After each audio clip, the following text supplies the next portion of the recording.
चलो चलो आ जाओ।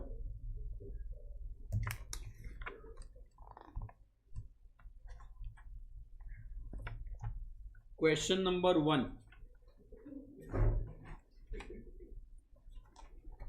Page number 10.15।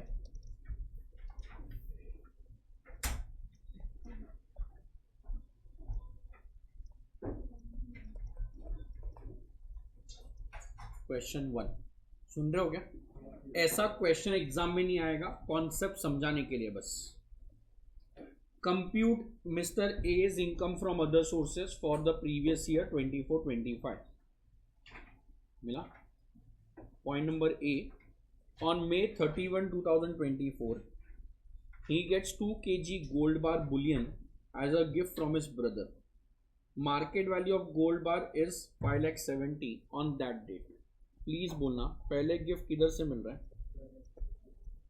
ब्रदर मतलब मेरा ही ब्रदर है ना, तो मेरा ब्रदर रिलेटिव हुआ या नहीं हुआ, तो टैक्स आने वाला नहीं है। On 10th October 24 he gets a gift of 40,000 from his friend, बराबर है गिफ्ट फ्रॉम फ्रेंड। नहीं, एक मिनट पहले ये बताओ गिफ्ट कैसे मिला है? कुछ बोला है? नहीं बोला है, मतलब गिफ्ट मिला है मनी में। किसमें मिला है? मनी में। ब्रदर वाला तो एग्जाम्प्ट ही था, अरे बराबर है। अच्छा बेटा 40,000 मिला है, बट अपने को मनी वाला गिफ्ट एक एक देखना है पूरे साल का टोटल? पूरे साल का ना, तो यहाँ पे मैं 40,000 लिख रहा हूँ। फिर अगर पूरे साल में 50 के नीचे हुआ तो अपन एग्जाम कर देंगे, 50 है तो अपन एग्जाम कर देंगे, 50 के ऊपर हुआ तो टैक्सेबल करेंगे। तो अभी 40,000 सीधा एग्जाम नहीं करना, पहले पूरे साल का टोटल देखना प्लीज। नेक्स्ट पेज पे, on December 24 he purchased a work of art of 72,000 from an exhibition in Chennai. Fair market value of the work of art on the date was 2 lakh. 2 lakh का work of art अपने को 72 में मिला, मतलब less than fair market value, तो tax आएगा नहीं आएगा? आएगा। सो आंसर बोलो। परचेज ऑफ क्या बोला है? Purchase of art work. Art work मतलब क्या हो गया? Movable asset. अरे यार क्या हो गया? Movable asset. और अपने को लो प्राइस में मिला है, क्यों सुन रहा है क्या? कितने का? 2 लाख माइनस 72 कितना? 828, 1,28,000। अगेन मैं बॉदर ही नहीं कर रहा, यहाँ पे 28 होता तो भी मैं लिखता, बिकॉज मुझे पूरे साल का टोटल निकालना है, एक एक का वैल्यू मत देखो प्लीज। कोई सुन रहा है क्या? Next, on January 1, 25 he purchase the commercial property for 8 lakh. Stamp duty value is 9,60,000। तो ये बात कर रहा है इमूवेबल प्रॉपर्टी की, और ये बात कर रहा है लो प्राइस की। अरे बोलो यार, परचेज ऑफ क्या बोला है? Of commercial property. कितने की प्रॉपर्टी मैंने खरीदी है? 8 लाख की, और 8 लाख का 10% 80,000। स्टैम्प ड्यूटी बोलता है 960, तो डिफरेंस 80,000 से ज्यादा है, तो अपने को गिफ्ट मिला है नहीं मिला है? मिला है। कितने का मिला है? 1,60,000। Is that point clear? अरे समझ रहा है क्या? सिंगल प्रॉपर्टी है, 1,60 का तो टैक्सेबल हो गया। तो सुन रहा है? आगे, on March 31 he gets a birthday gift by check of 11,000 from his friend. So gift again मिला है फ्रॉम फ्रेंड, और यहाँ पे मनी में मिला है ना, चेक मतलब मनी हो गया, तो 11,000 मनी वाले कॉलम में जाके ऐड कर दूंगा। आगे बोलता है, on 31st March he gets 2 kg gold bar bullion as a gift from friend D. Market value of gold bar is 5,70,000। Gold बार मतलब मूवेबल हो गया, और पूरा गिफ्ट में मिला है, मतलब नो प्राइस के लिए मिला है। अरे बोलो यार, और गिफ्ट में अगर आपको नो प्राइस के लिए मिला है, सो गिफ्ट फ्रॉम फ्रेंड कितने का है? 5,70,000। कोई प्लीज आंसर बोलेगा? बेटा अज्यूम करो ना, ये आदमी को सब चीज 50 का मिला, तो टैक्स आएगा या नहीं आएगा? सब चारों कॉलम 50, यहाँ पे सपोज ये 51 आ रहा है ना, सपोज ये 50 है, बाजू वाला भी 50 है, सब 50 है, तो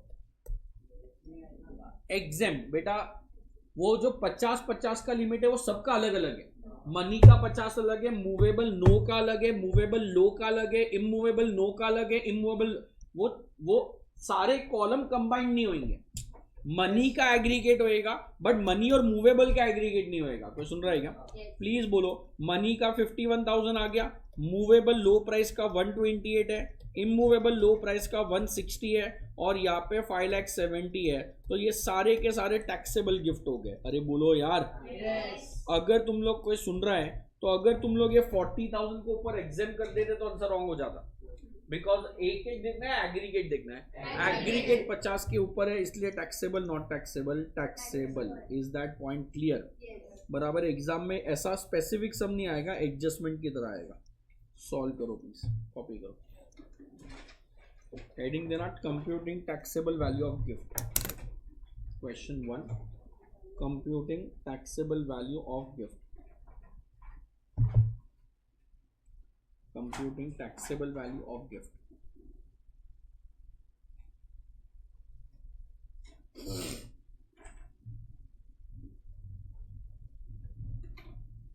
फिर कॉपी करो।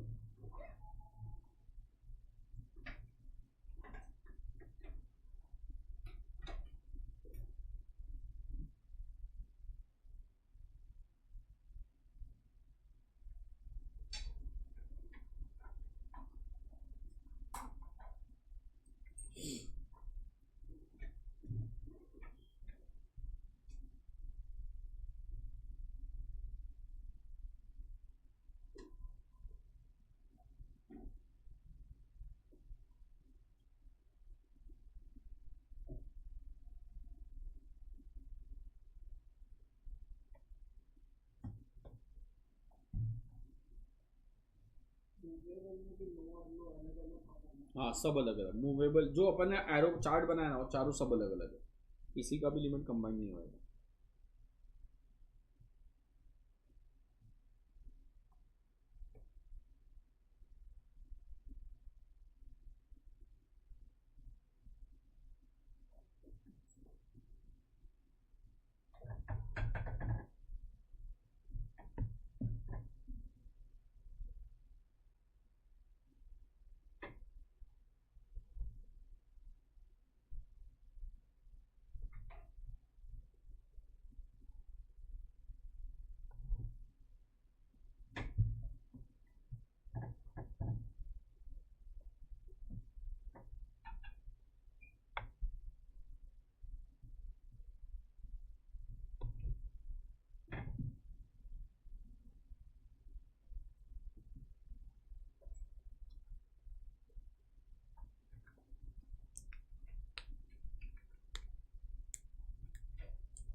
डन। कोई कॉपी कर रहा है? आंसर बोलोगे क्या? क्या बात चल रही थी अपनी? KGDWIRC। के मतलब कीमैन इंश्योरेंस पॉलिसी, जी मतलब गिफ्ट, डी मतलब डिविडेंड। अब बेटा एकदम सिंपल हो गया। पहले ना रूल अलग था, पहले इन्वेस्टर के लिए एग्जाम था, कंपनी को डिविडेंड टैक्स भरना पड़ता था। किसको?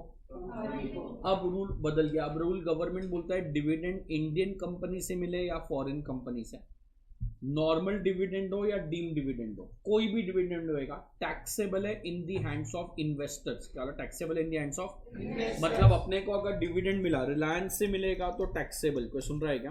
एप्पल इनकॉर्पोरेशन यूएस की कंपनी से मिलेगा तो भी क्या रहेगा? Taxable. So dividend are always taxable. अब नॉर्मल डिविडेंड मतलब ऐसा डिविडेंड जो कंपनी डिस्ट्रीब्यूट करती है। कोई सुन रहा है क्या? डीम डिविडेंड मतलब ऐसा डिविडेंड जिसको इनकम टैक्स डिविडेंड मानता है।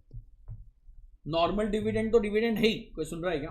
बट इनकम टैक्स बोलता है कि 222A से लेके 222E तक हम लोग ने ऐसा अज्यूम किया है। फॉर एग्जांपल एकदम सिंपल है, कोई सुन रहा है क्या?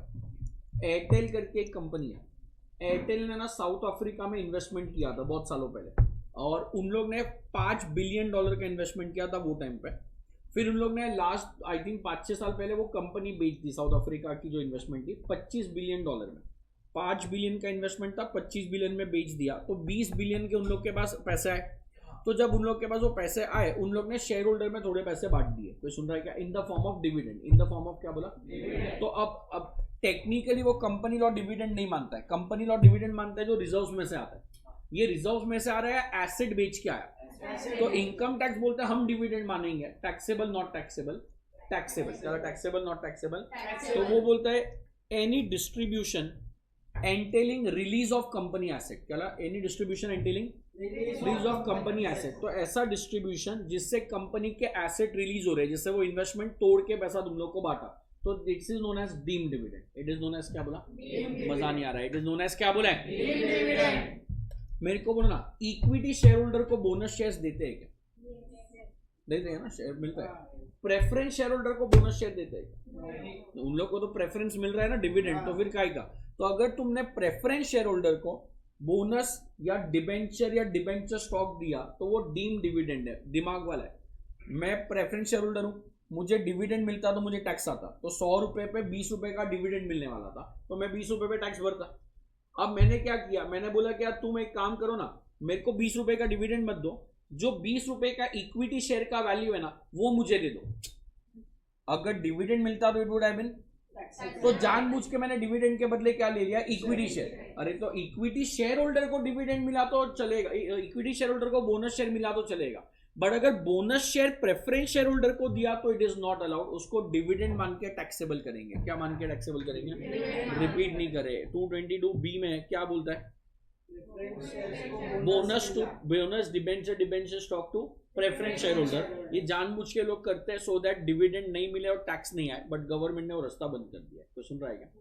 सी अपन आगे कैपिटल गेन में डिटेल में पढ़ेंगे। अगर कंपनी का लिक्विडेशन हो रहा है तो लिक्विडेशन पे कंपनी सब टैक्स वैक्स सब भरने के बाद एंड में जो एसेट या पैसा बचता है वो शेयर होल्डर में डिवाइड करता है, उसको डिविडेंड मानते हैं, बट वो अभी नहीं आएगा, कैपिटल गेन में आएगा। तो सुन रहा है कि नहीं? पता नहीं चलता है। 222 कौन सा पढ़ रहे हो तुम लोग? डी मतलब पढ़ा दो। 222E पहले पढ़ा रहा हूं, कोई सुन रहा है क्या? डी 1 मिनट बाद पढ़ेंगे। Loans and advances by private company to its share holder. समझो ना, मैं प्राइवेट कंपनी का शेयर होल्डर हूं। किसका शेयर होल्डर हूं? तो प्राइवेट कंपनी का अगर मैं शेयर होल्डर हूं तो प्राइवेट कंपनी मुझे डिविडेंड देगी, मुझे मालूम है कि मुझे टैक्स आने वाला है। तो ऐसे शेयर होल्डर जानबूझ के क्या करते हैं? कंपनी को बोलते हैं सर आप हम लोग को लोन दे दो, 50 लाख का लोन दे दो 50 लाख के डिविडेंड के बदले। सर बट 50 लाख का लोन दिया तो इंटरेस्ट क्या? कोई सुन रहा है क्या? तो दो कॉन्सेप्ट है, या तो अपन एग्रीमेंट में लिखेंगे interest free loan, private company में रिस्ट्रिक्शन बहुत कम होते हैं, या तो क्या होएगा इंटरेस्ट फ्री लोन नहीं है, लोन पे इंटरेस्ट है और अपन इंटरेस्ट देते हैं वो कैश भी निकाल के वापस दे देता है। प्राइवेट कंपनी पे बहुत कम कंट्रोल्स है। क्या होता है? प्राइवेट कंपनी में बहुत कम कंट्रोल्स है। तो अगर मैं प्राइवेट कंपनी का शेयर होल्डर हूं और मुझे डिविडेंड मिलने वाला है तो मुझे मालूम है टैक्स आएगा, तो मैं डिविडेंड के बदले क्या ले लेता हूँ? लोन। और फिर लोन के बदले क्या होता है? इंटरेस्ट। जो लोन से मेरे पास पैसा आ गया, इंटरेस्ट या तो इंटरेस्ट फ्री लोन बोल दूंगा या तो इंटरेस्ट देके कैश में वापस ले लूंगा, और 15-20 साल के बाद मैं वापस से लोन रीपे करके कैश निकलवा के उन लोग से ले लूंगा, या तो 15-20 साल बाद बता दूंगा बैड डेट्स हो गया राइट ऑफ कर दो। कोई सुन रहा है क्या? तो प्राइवेट कंपनी में मगजमारी बहुत कम होता है, तो इसलिए गवर्नमेंट एक्स्ट्रा प्रिकॉशन लेके रखा है। पब्लिक कंपनी अगर अपने शेयर होल्डर को लोन देता है, कोई सुन रहा है क्या, तो उसमें दुनिया भर के रिस्ट्रिक्शन है यार, तो वहां पे कंट्रोल है, इधर कंट्रोल नहीं है। तो अगर शेयर होल्डर को प्राइवेट कंपनी ने लोन दिया है तो वो लोन को डिविडेंड मानेंगे to the extent of reserves. क्या to the extent of reserve? अरे कंपनी के रिजर्व में 50 लाख था, तो किसका था? शेयर होल्डर्स का ना। तो उन्हें 50 लाख के बदले लोन दे दिया तो इट विल बी टैक्सेबल। क्या 50 लाख के बदले लोन दे दिया तो इट विल बी टैक्सेबल। बेटा रिजर्व में कितना पैसा था? 70 लाख का लोन दिया, तो 50 लाख का लोन टैक्सेबल है डिविडेंड मान के। 20 लाख रुपया मानेंगे कि डिविडेंड नहीं है, एक्चुअल लोन है। क्या बोला? 20 लाख रुपए एक्चुअल। सो 222 ए से ई इज डीम्ड डिविडेंड। क्या 222 ए से E is what? Deemed dividend. A मतलब रिलीज ऑफ कंपनी एसेट। क्या ए मतलब release of company asset. B मतलब bonus to preference share holder. C मतलब कंपनीज लिक्विडेशन। क्या सी मतलब कंपनीज लिक्विडेशन। ई मतलब loans and advances to the extent of reserves and surplus. और D मतलब ऐसा कोई भी डिस्ट्रीब्यूशन, डीम फॉर डिस्ट्रीब्यूशन, जिससे कंपनी का शेयर कैपिटल रिड्यूस हो रहा है। क्या जिससे कंपनी का शेयर कैपिटल रिड्यूस हो रहा है। So distribution entailing release of company's capital. क्या distribution entailing release of company capital. पढ़ो ना एक बार, पेज नंबर 10.7 पे, 10.7 पे मिला। डिविडेंड में फर्स्ट लाइन में highlight the word Indian, second में highlight the word foreign, highlight the word deemed, highlight the word otherwise, highlight the word deemed, highlight the word otherwise. Highlight करो Indian, highlight करो foreign, highlight करो deemed, highlight करो otherwise, और last वाले में highlight करो taxable. Foreign में highlight the word taxable. अच्छा, इंडियन में डीम्ड और अदरवाइज था, मिला। उसमें देखो दोनों में एग्जेम्पशन लिख के कैंसिल किया है। अरे बोलो यार, उसके नीचे दोनों के नीचे कॉमन लिखो fully taxable, fully taxable, fully taxable. Indian में डीम्ड और वो जो है अदरवाइज, उसमें लिखो फुल्ली टैक्सेबल।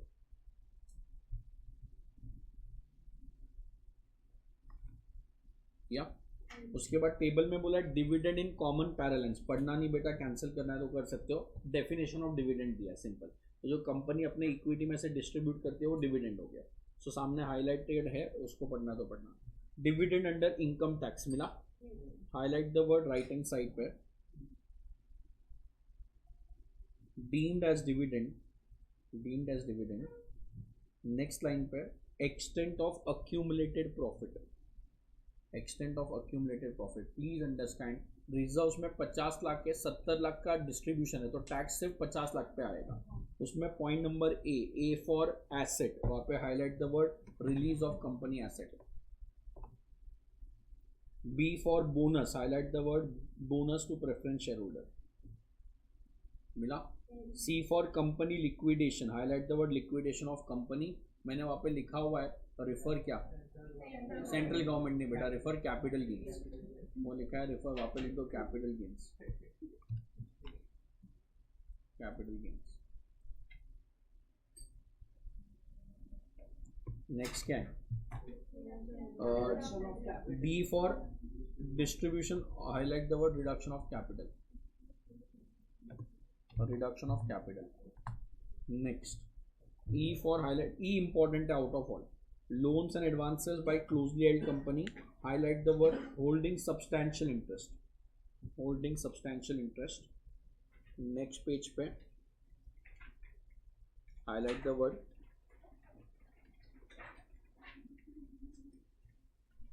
222E में highlight the word, नीचे देखो ना, उसके बाद और एक नया कॉलम है, मिला। उसमें राइट हैंड साइड पे टेबल में लिखा है closely held company registered share holder. अरे बोलो यार, highlight the word 10% or more equity share, 10% or more equity share, और highlight the word accumulated profit। तो हर एक शेयर होल्डर को जो डिविडेंड पैसा दिया वो डिविडेंड नहीं है, ऐसे शेयर होल्डर को दिया जिसका कितना मिनिमम शेयर होल्डिंग है 10%, तो ही डिविडेंड है, अदरवाइज डिविडेंड नहीं है। कितना पॉइंट समझेगा? हाँ, इस ये इंपॉर्टेंट नहीं है इतना। Basis of charge last revision important mark करो please, basis of charge important mark करना।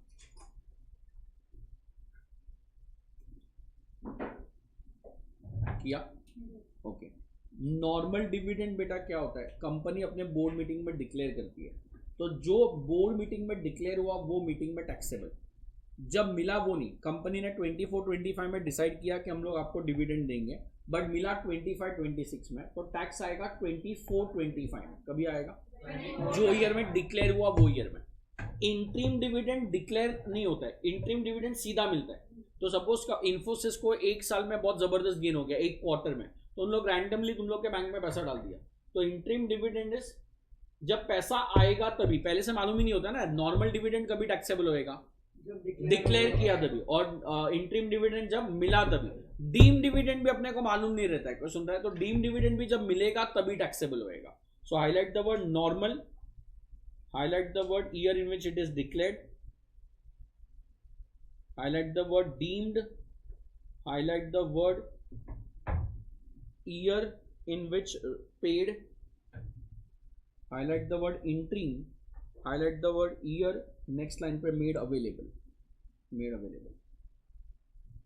इतना पॉइंट समझ रहा है कि नहीं पता नहीं चलता तुम्हारा यार। किसकी बात चल रही है? डिविडेंड। इंडियन कंपनी से मिला तो फुली टैक्सेबल, फॉरेन से मिला तो fully taxable. Normal dividend taxable, deem dividend taxable. Normal dividend कौन से ईयर में टैक्सेबल है? In the year in which it is declared. Interim dividend in the year in which it is paid. Deem dividend में 222 A से लेके 222 ई, repeat नहीं करें, 222 A से लेके 222 ई। ए मतलब asset, release of company asset, कहा release of company asset. B for bonus to preference share holders, फिर सी फॉर कंपनी लिक्विडेशन, कहा C for company liquidation. D for distribution reduction of capital, कहा distribution resulting in reduction of capital. और E मतलब कौन loan दे रहा है? Private company. किसको लोन दे रही है? शेयर होल्डर को, जिसका कितना शेयर होल्डिंग है? 10% और मोर। रिपीट नहीं करे, कौन डिविडेंड दे रहा है, कौन लोन दे रहा है? Private company. किसको लोन दे रहा है? जिसका डिविडेंड कितना है? इक्विटी शेयर है 10% और मोर, इसको लोन को भी डिविडेंड मानेंगे। कोई सुन रहा है क्या? To the extent of accumulated profit. मैंने एग्जांपल नहीं दिया, मतलब काम का नहीं है। कोई सुन रहा है क्या? तो वो लोन पे इतना फोकस नहीं करना। Is that point clear? Next page पे amendment to section 57 important mark करो please, last day revision mark करना, नोट इंपॉर्टेंट मार्क करना, LDR लिखो प्लीज। मेरे को बोलो ना प्लीज, सोच के बोलना, आराम से शांति से। डिविडेंड कमाने के लिए क्या क्या खर्चा होएगा, सोच के बोलना। इन्वेस्टमेंट बेटा वो कैपिटल गेन में चला गया। मैंने शेयर 100 रुपए में खरीदा, ऑब्वियसली डिविडेंड तभी मिलेगा। बट 100 रुपए में खरीदा, 120 रुपए में बेचा, तो वो इन्वेस्टमेंट जो है कैपिटल गेन में चला गया। कमीशन दिया होगा किसके लिए? डिविडेंड कमाने के लिए या शेयर्स के लिए? वो भी कैपिटल गेन में गया। शेयर का परचेज प्राइस बहुत अच्छा आंसर है, बट वो कैपिटल गेन में जा रहा है। उसका जो ब्रोकरेज है वो भी कैपिटल गेन में जाएगा। Share purchase sale capital gain. और बोलो और क्या खर्चा होगा डिविडेंड कमाने के लिए?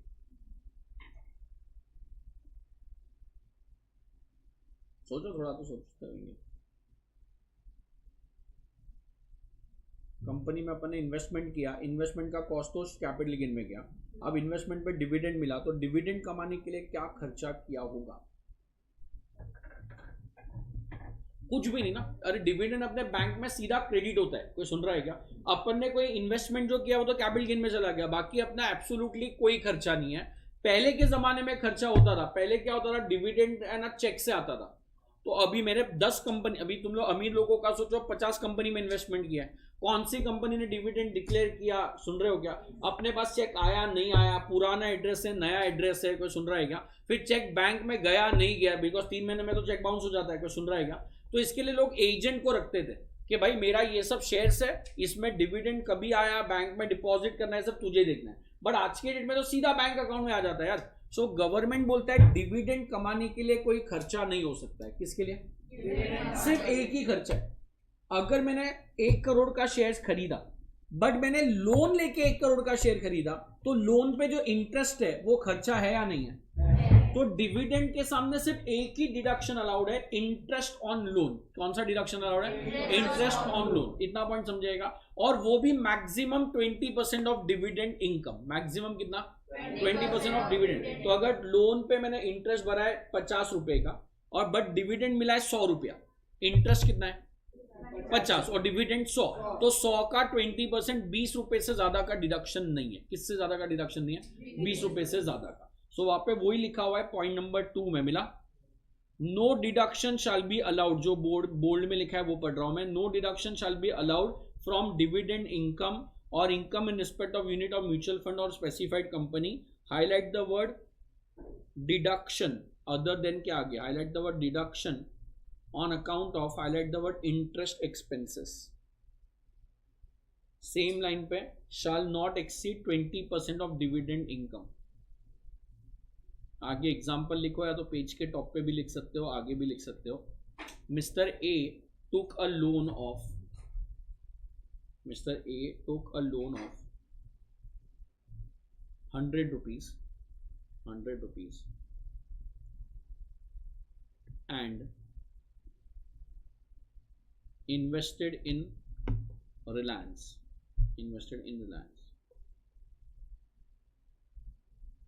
on this loan he paid interest,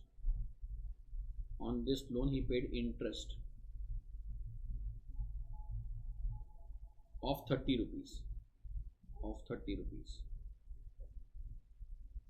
लिखा है क्या? और उसमें लिखो in this case, sorry and interest, क्या लिखा? On this loan he paid interest of 30 rupees, full stop करके लिखो। ये receive dividend of 50 rupees from Reliance,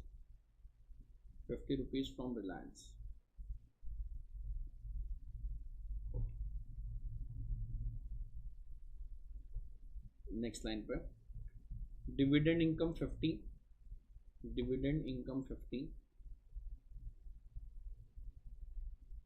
less interest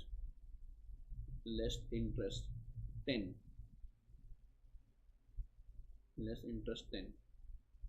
कोई बोलेगा प्लीज 10 कहाँ से आया? ब्रैकेट्स में 20% ऑफ 50, 20% ऑफ 50। कुछ तो समझ रहा है कि नहीं? करिए तो बोलो यार, इतना पॉइंट क्लियर है। फिर आगे बोलता है एम्प्लॉय, ये सब बेसिक है बेटा, प्लीज आंसर बोलते रहना। अगर मैं एम्प्लॉयर हूं, मैंने तुम लोग के सबके सैलरी में से 10-10 रुपया काटा और मैंने बोला कि मैं तुम्हारे बदले प्रोविडेंट फंड में पैसा डालूंगा। किधर पैसा डालूंगा? प्रोविडेंट फंड में। तो ये पैसा मुझे अपने पास रखना चाहिए या प्रोविडेंट फंड में डालना चाहिए? बट मैंने तुम लोग से 500 रुपया तो ले लिया प्रोविडेंट फंड का, बट मैंने ड्यू डेट पे डाला नहीं। तो अगर ड्यू डेट पे नहीं डाला तो 500 रुपया मेरे लिए इनकम टैक्सेबल हो जाएगा। क्या बोला? Income will be taxable. Due date के बाद डाला तो भी नहीं चलेगा। मैंने तुम लोग से कितना रुपया लिया है? 500 रुपया टूवर्ड्स प्रोविडेंट फंड, और मैंने वो प्रोविडेंट फंड में नहीं डाला तो पूरा 500 मेरे लिए टैक्सेबल। अगर ड्यू डेट पे डाल दिया तो नो टैक्सेबल। सो वही लिखा है एम्प्लॉय स्टाफ वेलफेयर स्कीम मिला। Any sum received, highlight the word sum received, same line पे from employee, sum receive from employee मिला। फिर आगे लिखा है टूवर्ड स्टाफ वेलफेयर स्कीम, वहां पे नॉर्मल पेन से लिखो एग्जाम्पल कॉन्ट्रीब्यूशन, एम्प्लॉय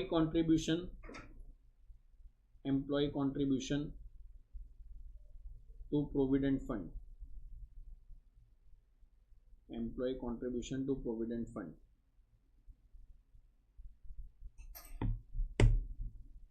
लिखा है okay. Will be treated as income from other sources if the same is, highlight the word not deposited, if the same is not deposited। मिल रहा है कि नहीं पता नहीं चल रहा यार, वहां पे लिखो प्लीज। एग्जाम्पल दिया हुआ अच्छे से, employee receive 2000 from its employer as a contribution towards RPF on और बिफोर द ड्यू डेट ही डिपॉजिटेड। पहले हाईलाइट करो एग्जाम्पल में, receive 2000 from employer, receive 2000 from employer. Next line में हाईलाइट करो डिपॉजिटेड।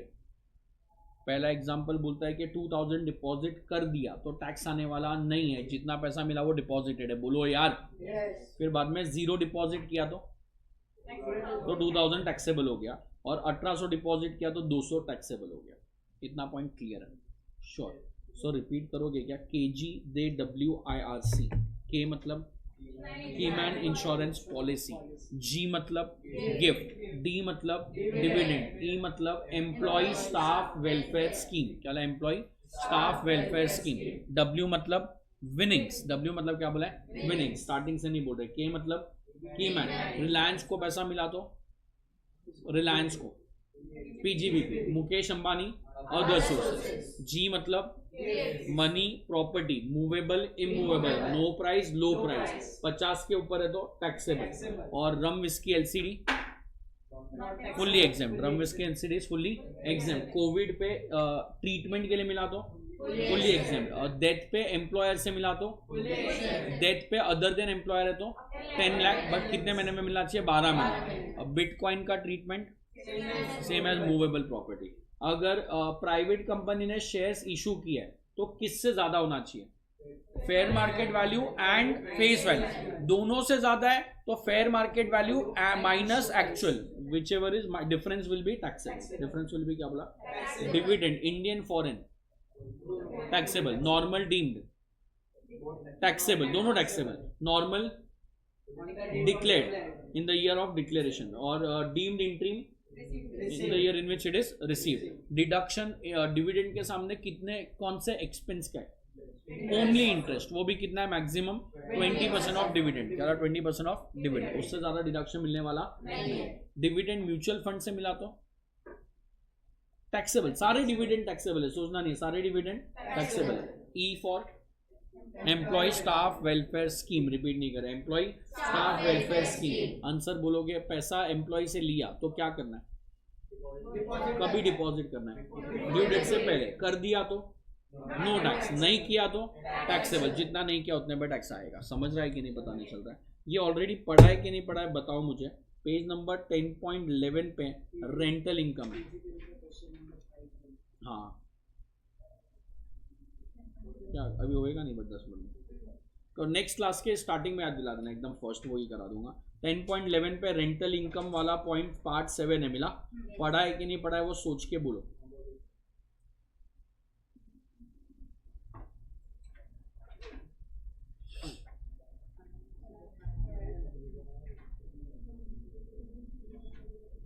पहले तो बोलो प्लांट एंड मशीनरी और फर्नीचर, मतलब वो बिल्डिंग नहीं है लैंड नहीं है तो वो किधर जाएगा, अदर सोर्सेस, और मैंने बोला था फर्लेंको करके एक कंपनी है, बोला है एक कंपनी है फर्लेंको, उन लोग का काम ही है फर्नीचर रेंट पे देने का, तो उन लोग ने फर्नीचर भाड़े पे दिया तो बिजनेस में जाएगा, अदरवाइज किधर जाएगा, अदर सोर्सेस, सो वहां पे वही बोला है letting out of plant and machinery, highlight the word plant and machinery, नीचे highlight the word IFOS table में, और highlight the word not, highlight the word PGBP, not PGBP, PGBP में नहीं जा रहा है तो अदर सोर्सेज में आएगा, सुन रहे हो कि नहीं पता नहीं चल रहा है, next letting out of land and building along with plant and machinery और furniture, and highlight the word letting is inseparable, बोलो ये पढ़ाया था उधर हाउस प्रॉपर्टी में, एग्जाम्पल इसका इनसेपरेबल का कुछ भी हाँ, क्लासरूम थिएटर ऑडिटोरियम, अरे बराबर है,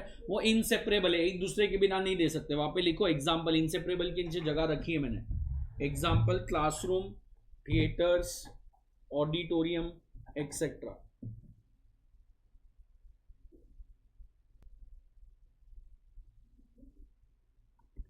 मिल रहा है कि नहीं, बराबर है, तो वो पूरा अदर सोर्सेज में जाएगा, बोलो यार एक जन तो बोलो, ओके, उसके बाद लेटिंग out of, highlight the word vacant plot of land, vacant plot of land, फिर लास्ट में हाईलाइट द वर्ड सबलेटिंग, दोनों जाएगा IFOS में, कोई सुन रहा है क्या, और ऊपर सेम पेज के ऊपर या तो नीचे कहीं पे भी लिखो, ऑलरेडी पढ़ चुके हैं बट लिख दो please, if letting out of building, if letting out of building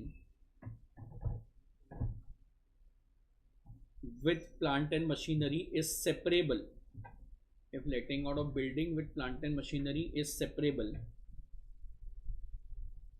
then building taxable under IFHP is separable, then building taxable under IFHP and plant and machinery under IFOS, building under IFHP and plant and machinery under IFOS। समझाएगा? Please बोलना house property में क्या क्या deduction मिल रहा था? Standard deduction 30% और इतना municipal tax 30% और इंटरेस्ट। यहाँ पे ऐसा कुछ नहीं है बेटा, यहाँ पे जो डिडक्शन चाहिए ले लो। वहाँ पे अपन रिपेयर, मेंटेनेंस, डेप्रिसिएशन सब इग्नोर कर रहे थे, यहाँ पे सबका डिडक्शन मिलेगा, कोई रिस्ट्रिक्शन नहीं है। सो नीचे लिखो ना, वो ये देखो इधर एक जो पार्ट 8 है ना, उसके पहले एक लाइन खाली है, पार्ट 8 के जस्ट पहले मिला, लिखो उधर स्टार्टिंग से यहाँ पे चालू करो। सुनो, यहाँ से ऐसा पार्ट 8 के ऊपर यहाँ पे लिखो, पूरा यहाँ से चालू करना, कॉर्नर से पार्ट 8 के नीचे लिखो, unlike IFHP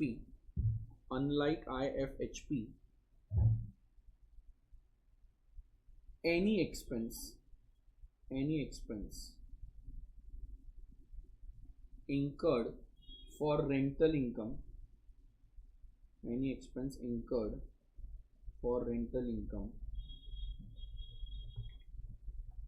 under IFOS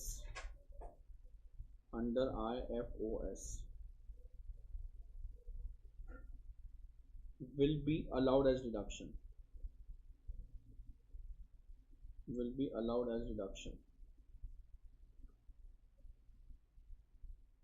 Example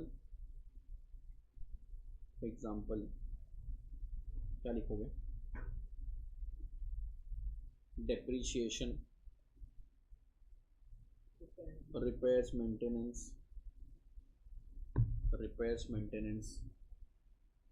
collection charges, etc.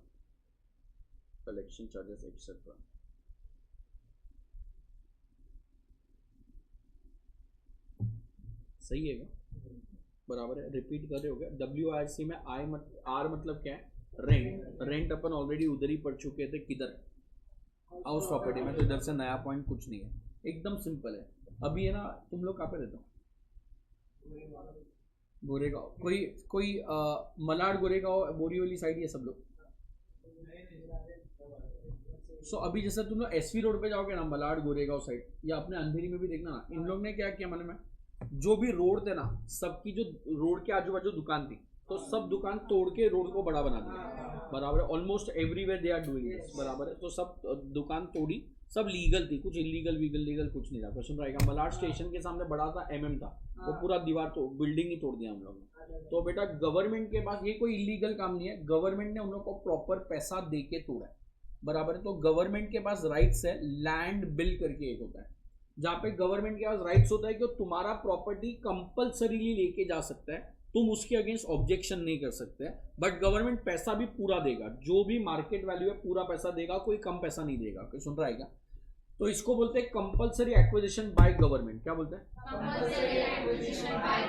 बराबर। इसे रोड एक्सपांशन के लिए बहुत कॉमन है, अभी जो हो रहा है मुंबई में, सब तोड़ के उन लोग रोड बड़ा कर रहे हैं, वो जरूरी है, अच्छा नहीं बना रहे बट रोड बड़ा तो हो रहा है कम से कम। और क्या बोल सकते हैं, अगर कोई भी है ना गांव है, रिवर के अलॉन्ग साइड मालूम है, लोग पूरा गांव बसा लेते हैं। अब वो रिवर में फ्लड आता है, पूरा गांव चले जाता है, तो इन लोग क्या करते हैं, रिवर में डैम्स बनाने के लिए वो गांव को अक्वायर करते हैं, बट प्रॉपर पैसा दे के अक्वायर करते हैं। तो वो जो घर अपना लेके गया, रोड काटने के लिए, रोड के लिए अपना दुकान लेके गया, कोई सुन रहा है क्या? वो कंपल्सरी एक्विजिशन है। वो क्या है? Compulsory acquisition. तो उसमें जो पैसा मिलेगा वो कैपिटल गेन में जाएगा, उसमें जो पैसा मिलेगा वो कैपिटल गेन में जाएगा। इतना पॉइंट समझ रहे हैं? बट अगर गवर्नमेंट ने पैसा देने में डिले किया, सपोज बोला 15 अक्टूबर को पैसा मिल जाएगा, बट 15 अक्टूबर को नहीं दिया, 1 महीना, 2 महीना, 1 दिन, 4 दिन अगर डिले किया, तो गवर्नमेंट अपने को इंटरेस्ट भी देता है।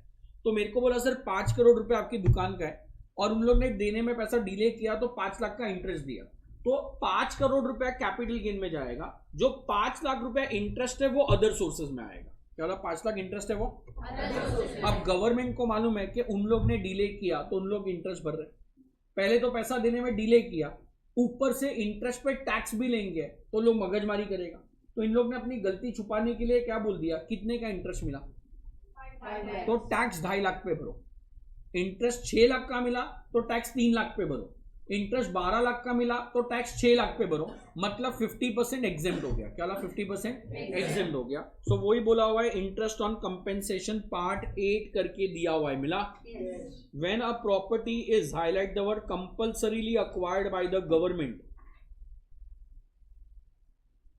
कंपेंसेशन लेफ्ट हैंड साइड पे लेके आए, compensation receive will be traded नहीं है, विल बी टैक्सेबल करो, ट्रेडेड को हटा के टैक्सेबल करो। Compensation receive will be taxable as IFOS, छोड़ दो क्या लिखा है, under capital gains. Highlight the word compensation, highlight the word capital gains, बाजू में highlight the word interest, highlight the word other sources IFOS, और वही टेबल में उधर ही लिखो फ्लैट 50% स्टैंडर्ड डिडक्शन अलाउड। वही अदर सोर्सेस के बाजू में लिखो flat 50% standard deduction allowed.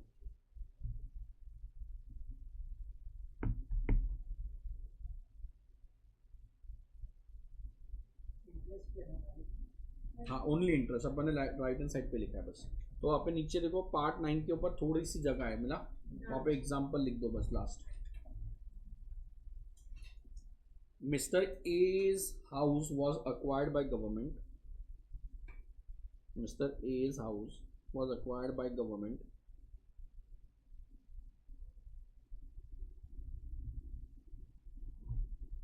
A's house was acquired by government and they paid rupees 50 lakh as compensation.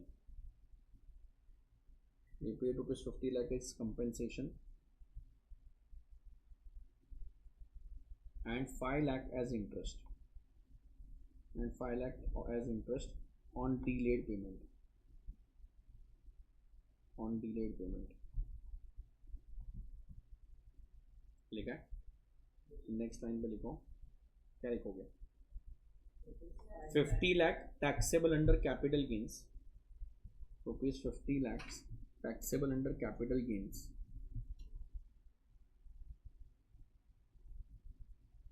And 5 lakhs. And 5 lakhs under what? IFOS. And 5 lakh under IFOS, but only 250 taxable. Only 250 taxable. But only rupees 2,50,000 is taxable. That's it for the day.